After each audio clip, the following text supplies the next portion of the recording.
Ya, terlihat di sini bahwa Prabowo Subianto ini tidak berpikir tentang bagaimana kita menghasilkan pemimpin yang ideal, tetapi bagaimana menghasilkan kekuasaan. Target Prabowo Subianto hanya berkuasa tanpa berpikir tentang nasib bangsa ke depan. Itu yang saya lihat dari drama politik yang disuguhkan oleh Prabowo Subianto ini. Pidato Prabowo kena kritik. Pengamat komunikasi politik M. Lukman melihat ada 3 hal yang patut dikritisi dari isi pidato Ketum Gerindra Prabowo Subianto pasca mendapat dukungan dari Golkar dan PAN. Pertama, dia menilai Prabowo seolah belum menerima kekalahan di Pilpres 2014 dan 2019 dan ngotot ingin berkuasa.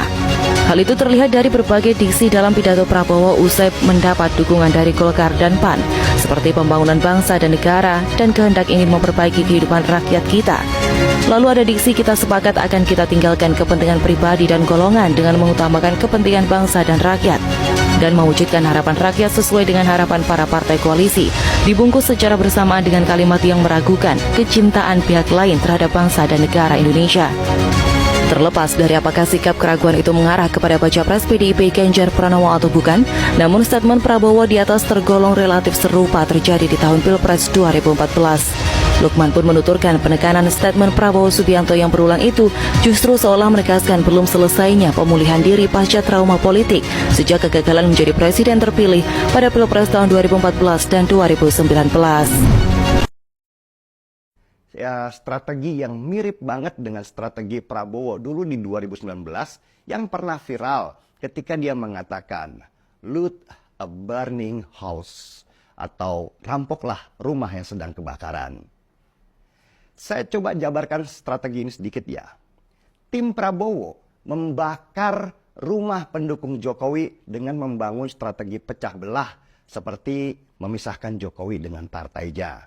Membangun propaganda hubungan Jokowi dan Bu Mega pecah. Membangun propaganda kalau PDI Perjuangan partainya Jokowi itu sebagai partai arogan. Dan memecah belah pendukung Jokowi yang militan. Itu strategi membakar rumah lawan. Dan ketika rumah lawan sudah terbakar, baru rampoklah mereka dengan merekrut pendukung-pendukung itu masuk ke barisan. Menjadi pimpinan partai politik di Indonesia sungguh sangat berat, apalagi kalau tidak dalam posisi berkuasa, ya kan? Biayanya luar biasa, benar nggak Mas Ahaye? Ya? Jadi apalagi kalah, kalau sudah kalah ya kalah segala-galanya, ya kan? Alias kalau bahasa orang Jakarta, bokeh. Ternyata ini alasan maju ketiga kalinya. Bahkan banyak aset saya, pabrik saya yang mandek karena saya tidak dapat kredit, karena saya tidak berkuasa 20 tahun. Inilah alasan kenapa Prabowo ingin sekali menjadi presiden. Banyak orang yang menganggap bahwa Prabowo ingin berkuasa di Indonesia karena sudah berapa kali kalah menjadi presiden tapi tetap terus mencoba. Bahkan ada salah satu orang yang mengatakan bahwa Prabowo ingin agar bisnisnya lancar, itu kenapa dia ingin jadi presiden. Tapi tidak banyak yang tahu inilah alasan kenapa Prabowo ingin jadi presiden. Jadi adik-adik sekalian, dulu kita dijajah, kita dibantai, kita diperbudak, kita dimiskinkan, dan kita dianggap lebih rendah dari anjing. Anda minta saya refleksi. Saya pernah hidup di tengah orang Eropa. Saya ingat, saya waktu itu satu-satunya murid yang bukan kulit putih. Tiap hari saya diejek oleh guru saya.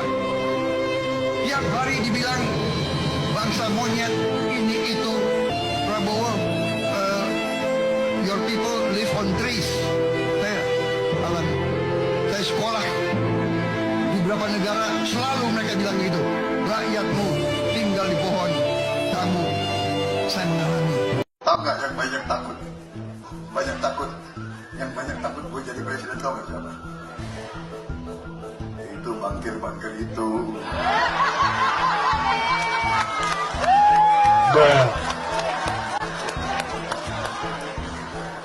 Kita minta kredit, susahnya bukan main. Aduh, gue ini jenderal nih, legend. Jelek-jelek ini mantan Pangkostrat.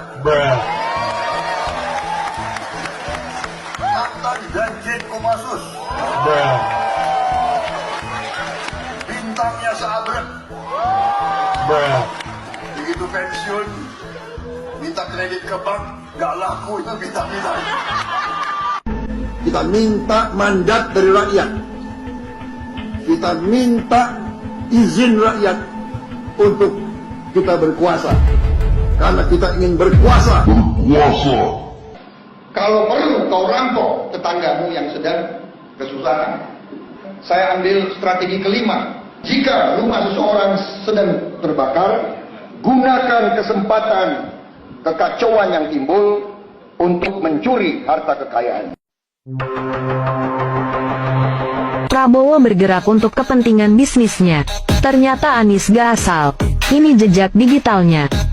Mbak Nana, saya sudah jadi pengusaha 20 tahun lebih, ya. Dan kalau Anda mengerti bisnis, ada perbedaan antara aset yang dinilai, ya. Tanah aset dinilai, ada nilainya, dan cash, uang yang bisa dipakai. Aset saya kalau dipelajari banyak aset, tapi juga yang tidak bersifat cash.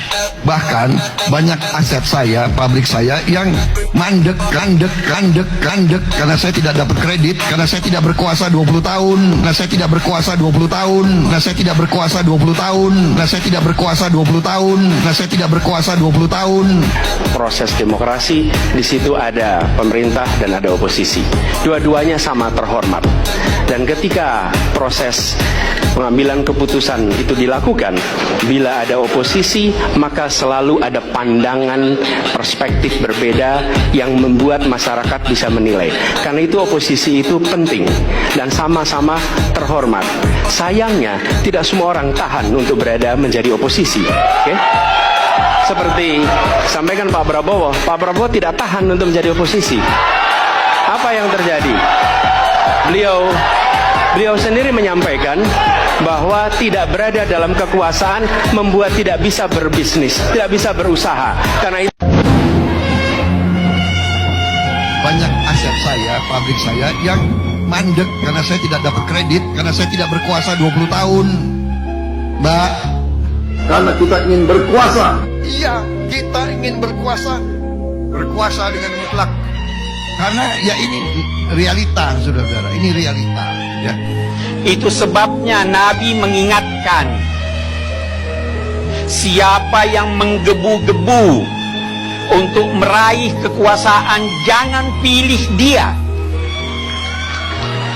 Itu pesan Nabi. Terus terang aja. Ini boleh nggak? Boleh terus terang nggak? Terus terang aja. Dalam hati. Nyesel juga gue nggak kudeta dulu. Harusnya kudeta dulu.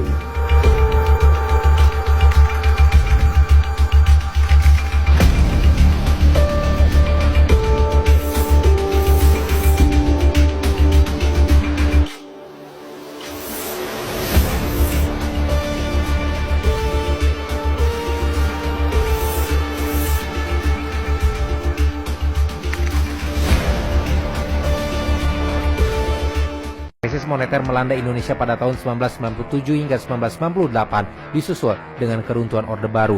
Etnis Tionghoa kembali dijadikan kambing hitam.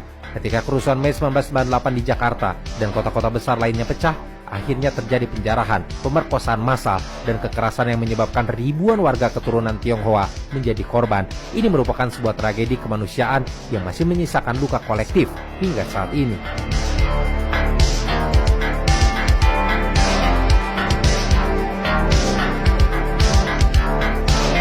Reformasi yang terjadi setelah kerusuhan pada tahun 1998 dan lengsernya Soeharto dari kekuasaan tampaknya menjadi titik balik penting dalam sejarah Indonesia, sekaligus menjadi momen yang membuka ruang demokrasi dan kebebasan sipil yang lebih luas. Bagi etnis Tionghoa, reformasi seolah menawarkan harapan baru, karena mereka mendapat janji untuk mengakhiri diskriminasi negara dan membuka ruang ekspresi identitas yang dihilangkan selama Orde Baru. Negara tindak kekerasan dan perundungan seksual terhadap kaum perempuan, terutama dari kelompok etnis Tionghoa. Seluruh rangkaian tindakan tidak bertanggung jawab tersebut sangat memalukan dan telah mencoreng muka kita sendiri. Sebagai bangsa yang berakhlak dan bermoral tinggi, sebagai bangsa yang berbudaya dan beragama, kita mengutuk. Saya berterima kasih atas undangan dan kesempatan yang diberikan kepada saya untuk menceritakan sekelumit kisah tentang apa yang pernah saya lakukan pada saat-saat yang sangat mencekam di medio Mei 1998. Bagi orang-orang yang sudah dewasa saat itu dan tinggal di Jakarta, peristiwa ini sulit dilupakan karena hari-hari 3 hari itu sangat mencekam. Semua orang mengurung diri di dalam rumah karena takut keluar. Penjarahan, pembunuhan, perampokan, pengrusakan, dan perkosaan terjadi serempak di mana-mana, di beberapa kota besar, baik di Pulau Jawa maupun di luar Pulau Jawa. Sebagai dokter yang pernah menangani beberapa kasus yang ada hubungannya dengan pelecehan seksual, saya tahu benar bahwa kejadian ini betul terjadi. Saya saksinya. Saya masih hidup. Banyak orang bertanya, mana mungkin perkosaan dilakukan di hadapan orang ramai? Bagaimana itu bisa terjadi? Saya tidak berbicara pornografi. Sejak kasus penghilangan orang ini ada yang dihukum. Pertama dari Special Force ya, dari Kopassus. Ada 11 orang Kopassus membentuk apa yang disebut tim mawar penculikan terhadap 9 orang sorry. Tapi sebetulnya ini hanya scapegoat ya, ini kambing hitam karena mereka hanya pelaku operator di bawah, bukan pengambil decision untuk melakukan penculikan. Dan lagi mereka ini dilindungi untuk tidak bertanggung jawab terhadap mereka yang sampai saat ini masih hilang, padahal bagian dari operasi penculikan yang sama. Jadi mereka hanya dihukum karena menahan orang yang awalnya diculik kemudian sudah dilepaskan, ada 9 orang. Itu prosesnya. Di samping itu memang ada 2 orang jenderal ya, dan 1 orang kolonel yang dicopot jabatannya karena kasus-kasus penculikan ini. Letnan Jenderal Prabowo itu Pangkostrat, kemudian Muhdi itu Komandan Jenderal Kopassus, kemudian juga Kolonel Khairawan itu dari Komandan Grup 4 Kopassus. Tapi mereka hanya, kalau Prabowo hanya dicopot jabatan dan dipensiun percepat, sementara yang 2 ini hanya dicopot jabatan tanpa prosesi hukum. Itu yang terjadi. Dan jadi boleh dikata dalam kasus penculikan ini, substansi pelaku itu belum terjangkau. Motif penculikan masih dilihat sebagai individu-individu, bukan bagaimana rezim ini mempertahankan kekuasaan. Jadi kalaupun ada orang dihukum, tapi sebenarnya ini bukan satu proses hukuman yang benar itu. Cuman ini karena tekanan begitu besar dari masyarakat sehingga harus diakomodasi sebatas yang mungkin oleh militer dianggap aman bagi dirinya. Untuk Menandar hilang, Abdul Nasir hilang, Jami Afri hilang. Ini semua mereka yang foto-foto ini, mereka yang hilang dalam penculikan. Nah, yang harus bertanggung jawab ini jenderal yang disekat tahun 98. Jadi lu jangan pada belajar gila lu semua. Gua nggak perlu sebutin namanya, pokoknya jenderal yang dipecat tahun 98. Dulu saya di tentara dapat perintah untuk ngejar-ngejar saudara Budiman Jatmiko.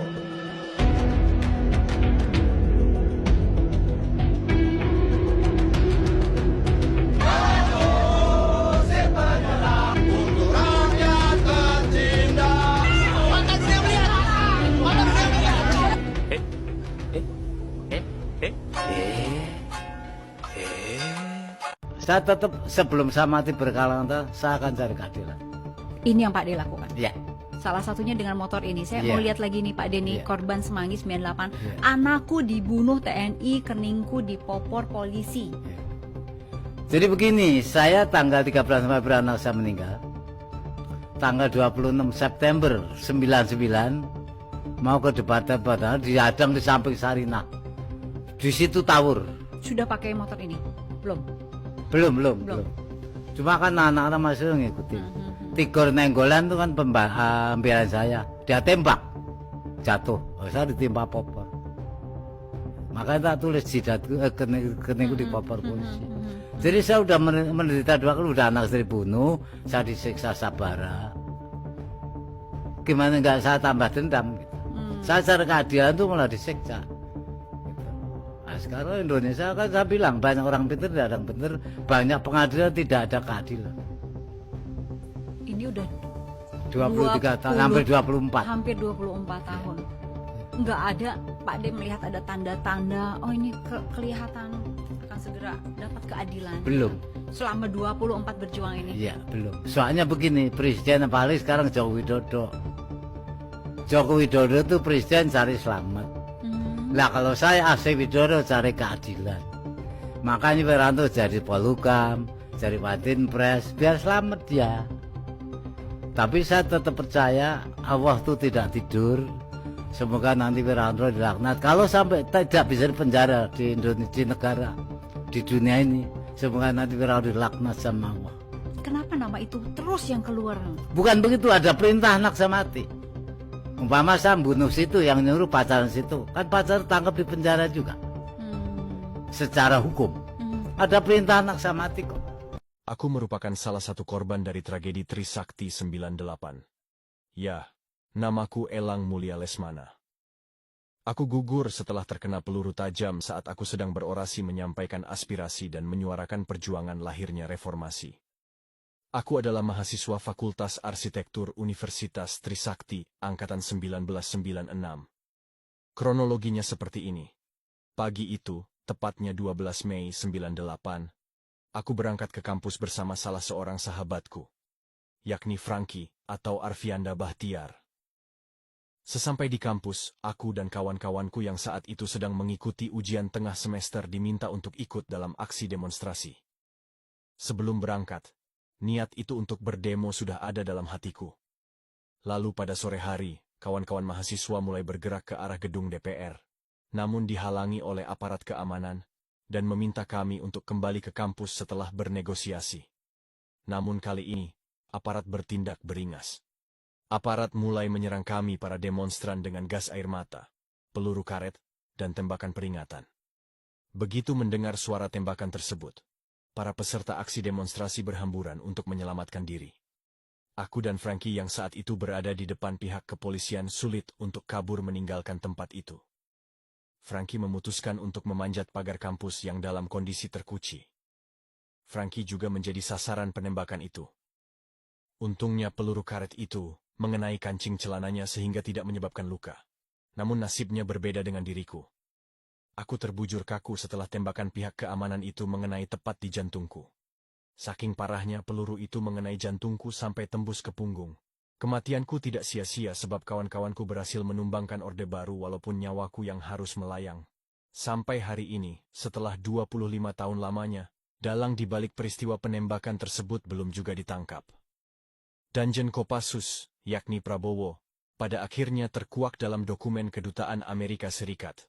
Diduga telah memerintahkan penghilangan aktivis mahasiswa pada saat itu, belum menunjukkan itikat baik untuk minta maaf. Orang yang tidak menunjukkan kepedulian HAM di masa lalu, belum pantas berbicara soal penegakan HAM, apalagi bercita-cita menjadi pemimpin bangsa. Kami sampai saat ini menginginkan keadilan untuk korban tragedi 98. Hei seluruh bangsa Indonesia, tetap tegakkanlah kepalamu. Jangan mundur, jangan berhenti, tetap derapkanlah kakimu di muka bumi.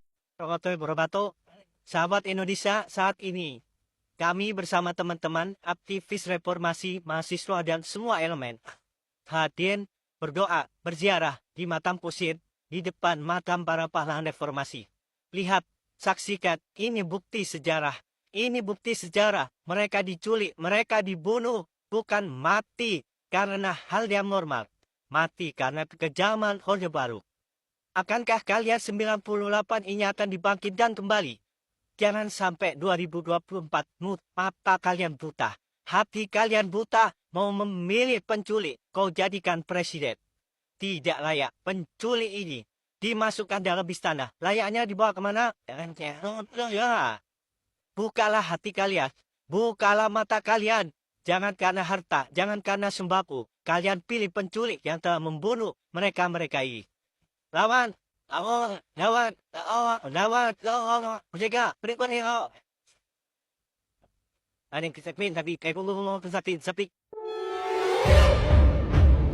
Kerusuhan meletus di Jakarta pada 27 Juli 1996 atau peristiwa Kuda Tuli, imbas dari direbutnya kantor DPP PDI pimpinan Megawati dengan cara kekerasan oleh PDI Suryadi yang didukung pemerintah. 5 orang tewas, 149 orang luka, dan 23 orang hilang. Tapi justru Partai Rakyat Demokratik atau PRD yang dituding sebagai dalang.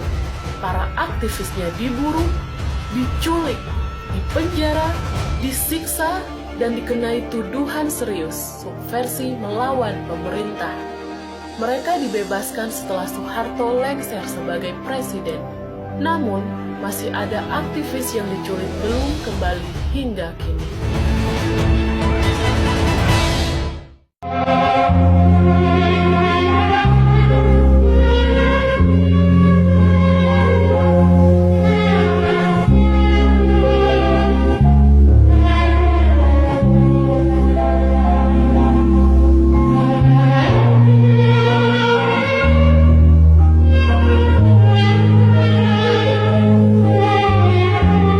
Tahun 1998, rezim Orde Baru runtuh.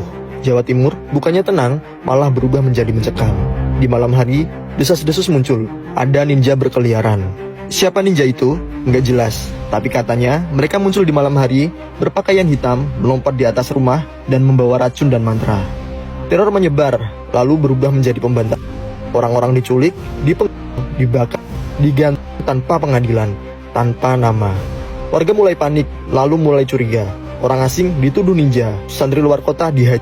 Bahkan orang tua yang pikun dianggap menyembunyikan ilmu hitam. Nggak perlu bukti, cukup tuduhan. Dan malam itu, 1 nyawa melayang, lalu 2, lalu ratusan. Tapi ada pola aneh, korban bukan hanya dukun atau orang asing. Banyak dari mereka adalah tokoh masyarakat, guru ngaji, kiai, ketua RT, atau petani yang vokal soal keadilan. Orang-orang yang berpengaruh di komunitasnya, yang tak bisa dibeli, yang bisa menggerakkan warga. Warga percaya ini spontan, tapi benarkah semua hanya rumor dan ketakutan? Banyak yang curiga, ada kekuatan lama yang masih bermain, sisa-sisa Orde Baru. Negara diam, polisi ragu, militer hanya menonton. Seolah ingin menciptakan ketakutan, biar rakyat sibuk saling dan lupa mencari keadilan. Sejak kerusuhan itu, Ibu bergabung di komunitas Mei, mengikuti aksi Kamisan di depan istana. Sudah 12 tahun, 457 kali tidak ada penyelesaiannya.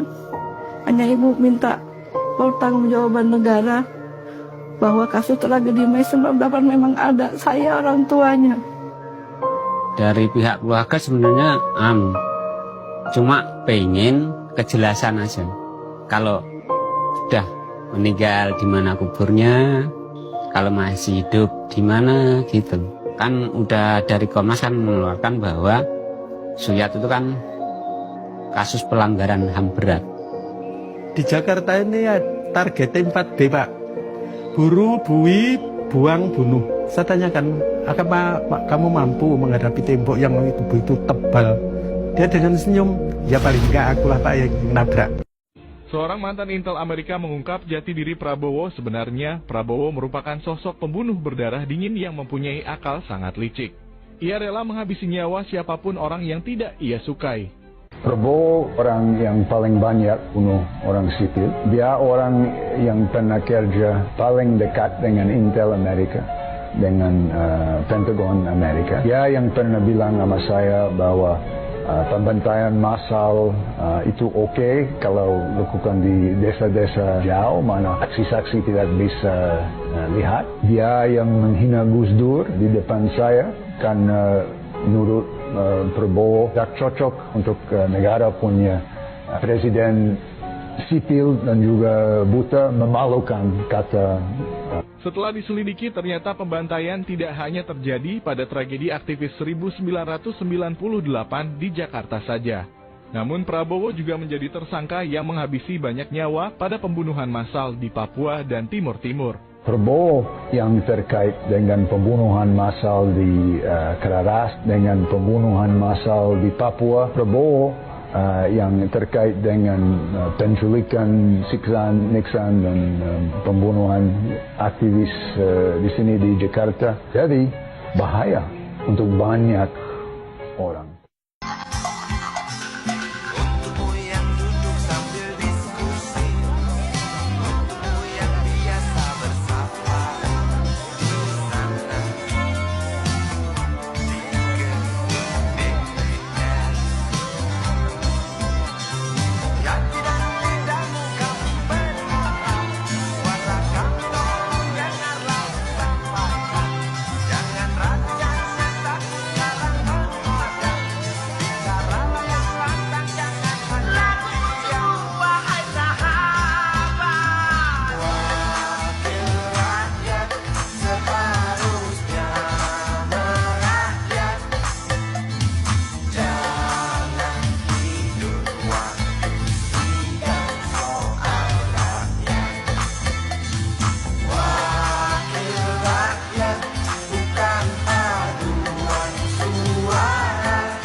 Salah satu tragedi kota Medan adalah kerusuhan Mei 1998, merupakan hasil dari gabungan krisis ekonomi, krisis politik, sentimen sosial, dan isu SARA.